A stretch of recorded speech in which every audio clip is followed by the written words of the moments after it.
Alright, what is up guys, and welcome back to the channel. You're watching ILIA MMA, where I give you my thoughts, but more importantly ask for you guys' thoughts, as you guys are the MMA community, and you're watching another storyline breakdown of UFC 314, headlined by Alexander Volkanovski versus Diego Lopes. We have done these type of videos in the past, and you guys seem to like it, so I'm going to go ahead and keep the ball rolling.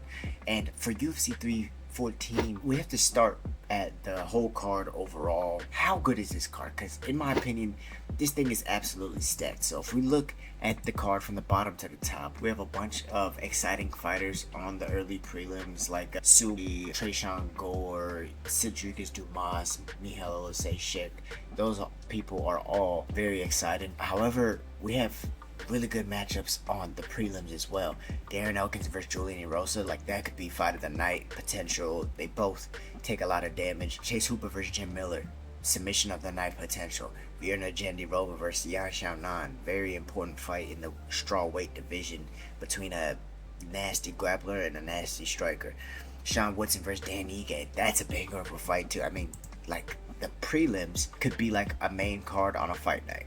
That's what we're looking at here. And then we had Carlos Prates versus Jeff Neal. Carlos Prates did have to pull out, and I know that this is a fight night that he just got moved to go ahead and fight Ian Gary in April, but I think I'm gonna go ahead and do a storyline video on that as well. So if you want that, go ahead and drop some comments down below letting me know that you guys want that, and I'll talk more about Carlos Prates on that card. However, that was a great fight that fell out. But we also have Dominick Reyes versus Nikita Krylov. That's a great fight in light heavyweight. John Silva versus Bryce Mitchell. Now this is where it gets real interesting. Going back, Dominick Reyes has won what, 2 in a row now, I believe. Yeah, he beat Dustin Jacoby and Anthony Smith. And they're two pretty good wins, you know, in all honesty. I also think that he's had a lot of time to recover a little bit of chin health from the damage he's taken earlier in his career. Going against Nikita Krylov, not super heavy puncher, but a guy that is a solid light heavyweight. So any light heavyweight is gonna have power, and he's a guy who's been around the game, so it's just a tough matchup for Dominick Reyes. So if he can pull this one through, I think there's some real potential that he can make another run for that title. However, on the other side, with John Silva versus Bryce Mitchell, the fight we're gonna talk about, for some reason John Silva hates Bryce Mitchell. I don't know if it's because of the, you know, the shit that Bryce Mitchell's been saying about wanting to fish with you know who, and saying that he wasn't all too bad, and you know, the type of shit Bryce Mitchell talks about. I don't know if it's because of that or if it's because he just senses the type of reaction Bryce Mitchell got from that, senses the hate from the fans that Bryce Mitchell got from that, and just wants to, you know, pile it on and make his name off of it. But regardless of what he's doing outside of the fight, in this fight, man, it's a great fight. It is a great fight. Two very interesting styles two very interesting styles at play in this fight. And if you want my predictions for these fights, go ahead and check out my podcast, The Will versus The Way. That's where I'm going to be dropping my predictions for UFC 314. Those should be out tomorrow. But going back to the storyline of this card, John Silva has been making a name for himself as of recent, man. I think he has 3 fights within the last calendar year. He really impressed me when he went and knocked out Charles Jourdain, of course doing his little laugh point and then get him to be friends with you before you go and destroy him type deal. That little interesting thing he does. But he knocks out Charles Jourdain in a brutal fashion, takes Drew Dober on short notice up a weight class at 155 pounds, and we all know who Drew Dober is, the hardest man on earth to knock out, or so it seemed, after his fights with like Terrence McKinney and Brad Riddell, and then goes out there and just destroys him with spinning elbows. It makes him have a nasty cut, which ended up having the fight stopped. It goes and stops Drew, so his hype is all in due fashion. Then comes back down to 145 and gets a good win over a good opponent. I mean, the guy has a lot of power. We haven't seen anyone be able to hold him down, but we have seen him get taken down in his career. So there is a clear path to victory for Bryce Mitchell. He has to take him down. He has to do good work with him. The thing about it and I guess I'll save the rest for my prediction, is that John Silva and the Fighting Nerds, he just has good coaches over there. That's why Calparello has good grappling. It's not just because Calparello is a good grappler, which he is, but it's also the coaches know what they're talking about. So I guess it just depends more on the personality of the person at that gym on what they're going to get out of that training, right? If they're going to have more of a striking style or grappling style, or, you know, the knowledge is there is what I'm saying. But can Bryce Mitchell take him down, ragdoll him, and make the striking just a whole different ballgame? Fuck, man. That's kind of what we have to find out. But either way, in this fight, no matter who wins, there's going to be a new, bigger star created in the featherweight division that, you know, will give Alexander Volkanovski some things to think about, or Diego Lopes, whoever wins off of this card in the main event. And that's why I think they put this on this card. Another reason why they put this on this card is to see who Yair Rodriguez and Patricio Pitbull are going to fight next, because that's the next fight on this card as well. Patricio Pitbull coming over from Bellator. I believe he is 1-2 in his last 3. He had a fight in Ryzen. He was 1-1 in Bellator in his last 2 fights over there. Bellator kind of dismantled. We had that whole situation, right? But Patricio Pitbull, let's not forget who it was.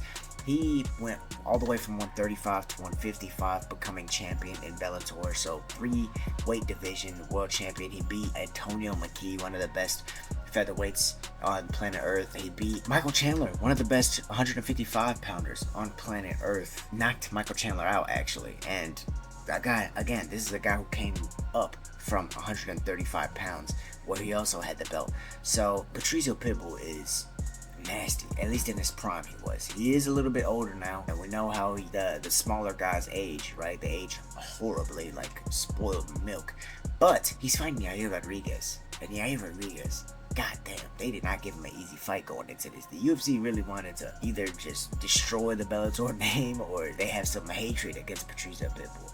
Unless Patricio, you know, he pulled the same thing that Michael Chandler did. I want to fight the best, because he got the best in Yair Rodriguez. It's going to be a tough style. Patricio is on the shorter end, and Rodriguez throws a lot of head kicks, so it's going to be easy for him to just blast those all night. Patricio's going to have to take this one to the ground. I don't think his kind of plot forward, pop shot style is going to kind of work in this fight. But again, I'll leave that for the breakdown. As far as Yair Rodriguez, he's coming off of his win over Brian Ortega. He had that he put Brian Ortega in that armbar, which ended up popping out his shoulder. I counted that as a good win for him. And then he lost to Brian Ortega, right? And that was his last fight in 2025.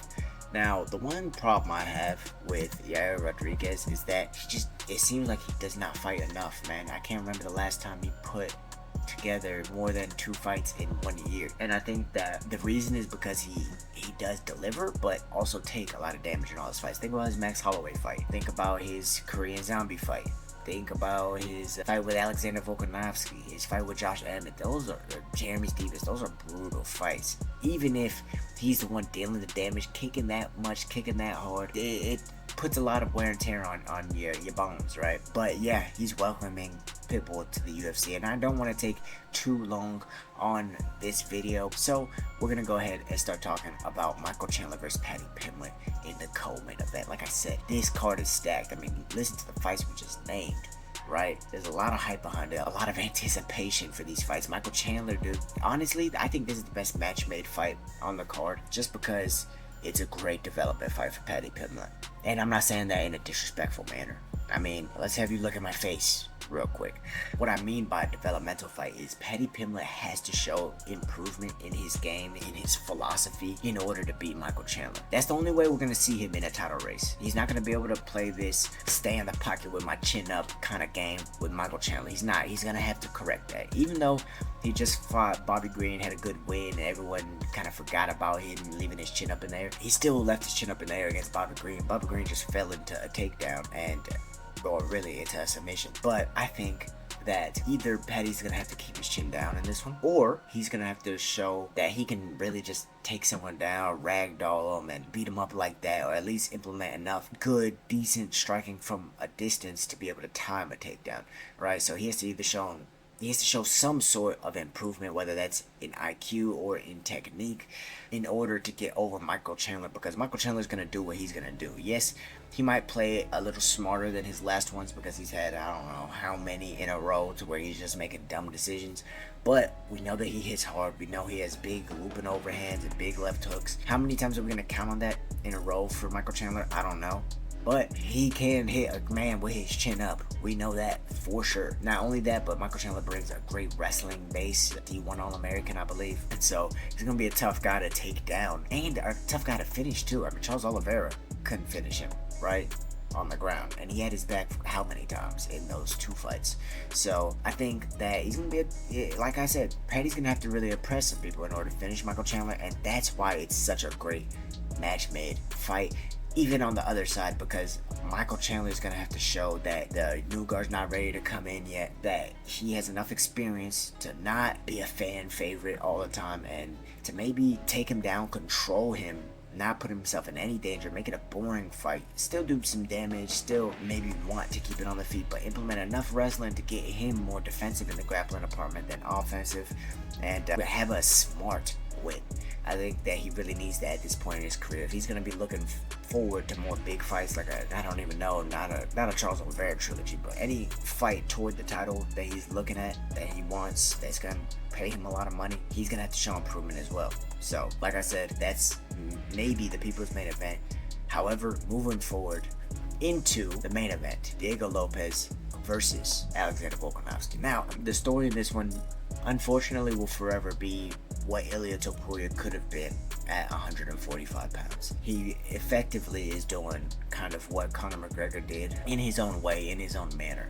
To be honest, I think he's more skilled than Conor McGregor was, just as a whole mixed martial artist. He has the wrestling, he has the grappling, he has the boxing. I think Conor had a better understanding of the kicks, striking distance, things like that. But as a whole mixed martial artist, I think he is better. I think he also beat Alexander Volkanovski and Max Holloway in both of their primes. That says a lot. He had multiple 10-7 rounds against Josh. I mean, it was pretty fantastic what he's done. Even the way he bagged off Bryce Mitchell, another person on this card, right? And I think a lot of people were angry at the fact that he vacated the belt, but at the same time, why does he have to rematch these people? They took the fight, they fought the fight, and they lost the fight. He should be looking on to bigger and better things that people think he cannot do. Because how many of you people thought that Volk was going to win a rematch against him?